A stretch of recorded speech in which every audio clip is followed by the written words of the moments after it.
What's up, you guys? It's your boy back again. You know the drill. Like, hit that subscribe, hit that bell for notifications, share with somebody, share with anybody. We got a lot of work to do. Let's get right to it.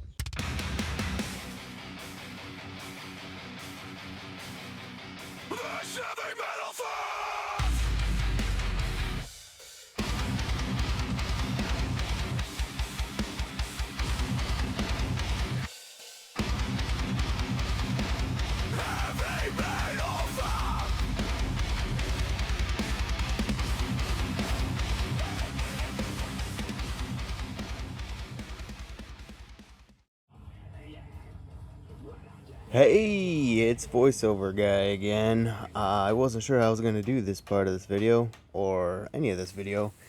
I ended the other one kind of frustrated, so I was just going to jump into this bit of the project and not really record, but here we are.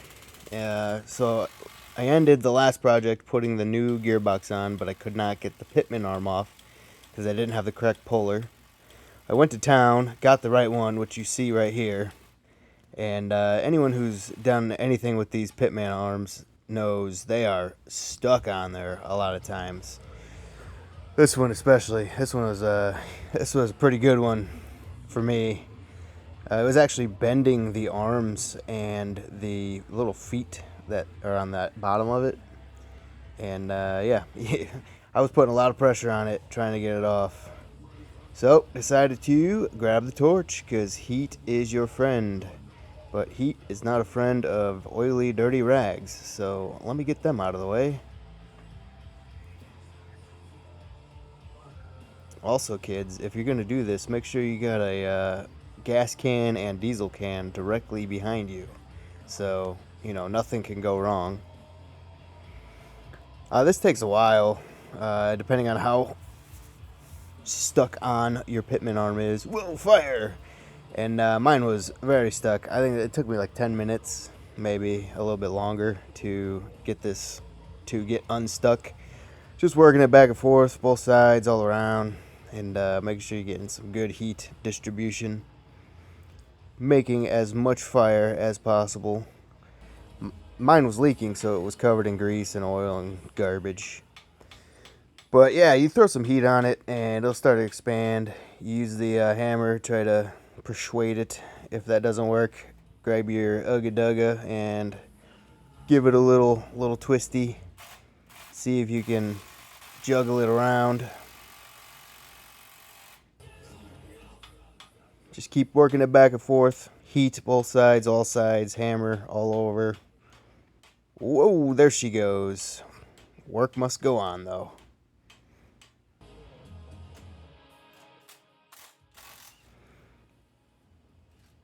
All right, got it off. Look at that.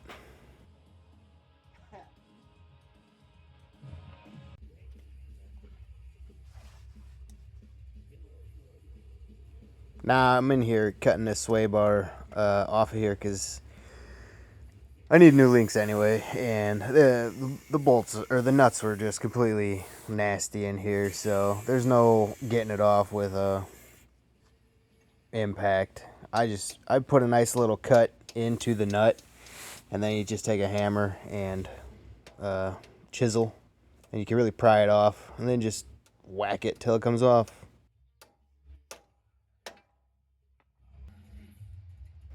Same thing on the other side. And just like that, comes right off, no problem. Now, like I said, I ended the other video. It would have been yesterday to what you're watching today.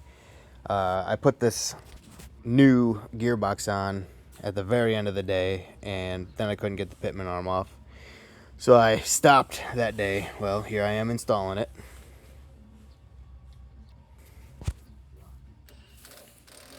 Little Ugga Dugga action. Get it nice and snug. Make sure your drag link goes back in, and it does.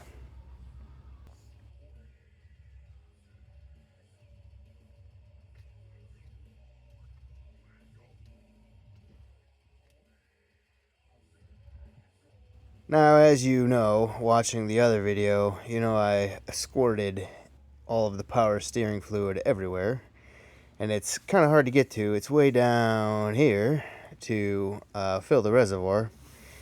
So it does take ATF4, and that's the transmission fluid.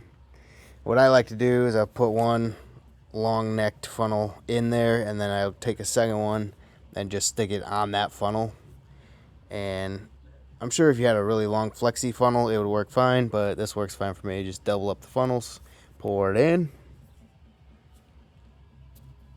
Very important, overfill the reservoir so you can spill all over the ground, because this stuff is not cheap. So definitely do that. Once you get it in there, fill the fluid, you gotta purge the lines, all the air out of lines. You just work it back and forth, work the steering wheel back and forth. It'll purge out all the lines, purge the air out of it. This is really a two-man job. You need someone in there looking at the reservoir, making sure it's not too low, and making sure all the bubbles come out. But it was just me solo today.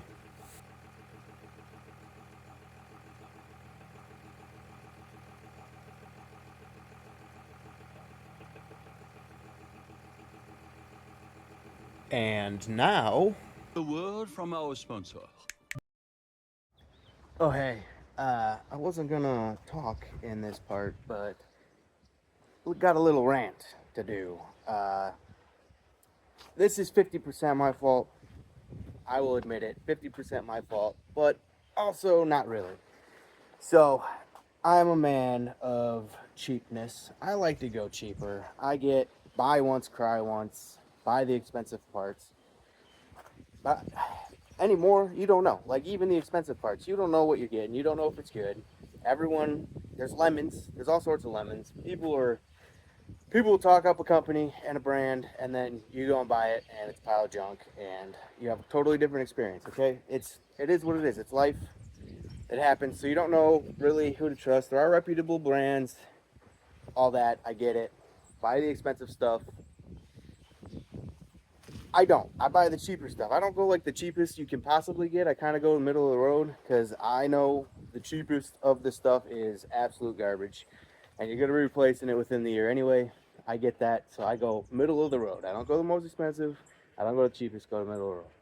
I just put the steering box on, and I've had it on my shelf for like 6 months, so I cannot return it. I can't swap it out. I'm going to check and make sure there's a warranty. But I just put this steering box on, and look at this. It's already leaking. Brand new. Brand spanking new, and it's leaking. I don't understand. I know it's not something that I installed wrong, because it's been sitting on the shelf in there. No issues. Nothing's touched it. It's been in a bag. And then I took it from that shelf, put it directly on, and then I took the nut off and put the pitman arm on. That's all I touched. Never touched the seal, never touched anything. What is up with the quality of manufactured goods these days? Like, seriously. Can we get a company that builds affordable stuff that people can use and be confident putting on their truck? I just feel like you never know anymore, right? Like, obviously not everyone has thousands and thousands of dollars to put in just the front end of a vehicle just so they can drive to work and back. Like, it's crazy, you know? But anyway, rant over. That's where I'm at. Put that on. It's leaking, but it does work. As far as I can tell, it spins back and forth. So I bled the lines, did all that, and I'm gonna put it back together. I'm gonna run it, and I'm gonna check on that warranty, see if I can swap it out. We may be redoing this whole build. Well, not redoing the whole build, but redoing the steering box soon. So peace. Glad that's over with. Anyway, to try to seat the seal a little better, I grabbed a big old pipey boy and hammer and just try to tap her in lightly. Make sure you do it square on there. Don't be off any, because you will damage that seal. You will push it in crooked and cause more problems. But these steering boxes have more than one seal in that neck, and I think the inside seal was leaking, and it was leaking past it all. So it as we find out, it didn't fix it.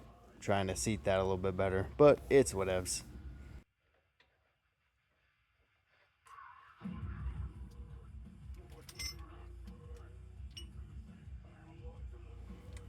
Always use the Ugga Duggas.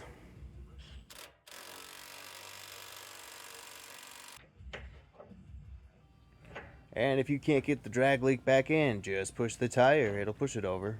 Goes right in then, no problem.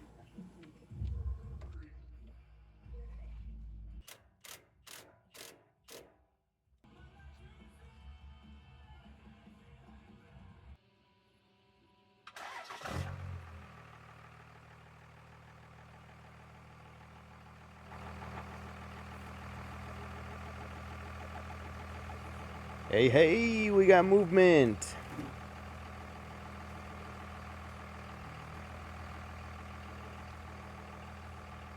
Now you may notice my wheel cocking a little weird there. It was hitting the fender. They're too big for the fenders. It is what it is. It's one thing to get it to turn when the wheels are off the ground, but once it's on the ground, it's a little different. Whoa, did you just see that? What is that? Well, that's another thing now I gotta go and look at and try to figure out. It's never ending with this truck, I swear. Yay, drips.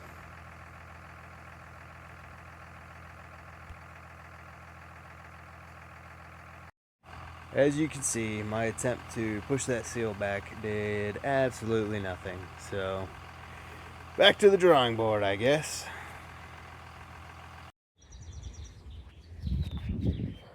Well, we've come to the end of this one. I wasn't sure if I was actually going to make a video doing the rest of this, or if I was just going to do like a highlight kind of reel on the next video that I'm doing. But I think I got enough footage for a short video. But yeah, I ended the last video with frustration on this build and everything going on, and here we are the next day, and I'm ending it again on a little bit of frustration because that leak is, I tried to fix it. I tried to punch that seal in a little bit more, get it sealed good, but it didn't seal it. It's still leaking pretty good. I'm gonna drive it. I have to hook it up to a trailer and take it somewhere today, so I'm gonna drive it as is. Hopefully it fixes, or it doesn't leak out so much that I lose my power steering. The power steering and the brakes are the same system, and if you lose one, you lose the other, so that would be fun with a trailer attached. But it's gonna be parked a couple days. I'm gonna take it, hook a trailer up to it. It's gonna be parked a couple days, and then when I go to retrieve it, I will check the fluid, make sure that it's okay to drive, maybe fill it more. But again, a little frustrated on this one. Frustrated that I spent money on a part that doesn't work. I'm gonna look into reseal kit. I'm gonna look into warranty. I may just pull that seal out, reseal it. I believe you could do that. I'm gonna look into warranty, see if we swap it, but a little frustrating, you know, to spend all that money on good parts, brand new parts, not even reman. They were brand new parts, and they're gonna leak right off the bat like that. But that's the nature of doing home repairs and going the cheaper route to try to stay within the means of what you can afford. So anyway, thanks for watching. Thanks for sticking around. Thanks for listening to me rant. I appreciate you guys. Appreciate all of you. Hopefully you can hear me. I don't have my mic on because, like I said, I wasn't going to record, and it's pretty windy.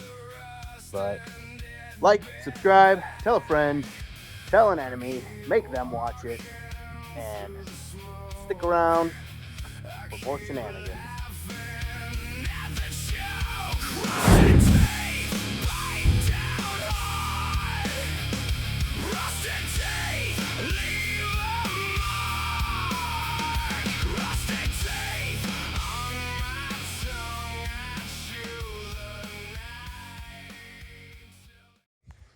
What's up, you guys? It's your boy, back again.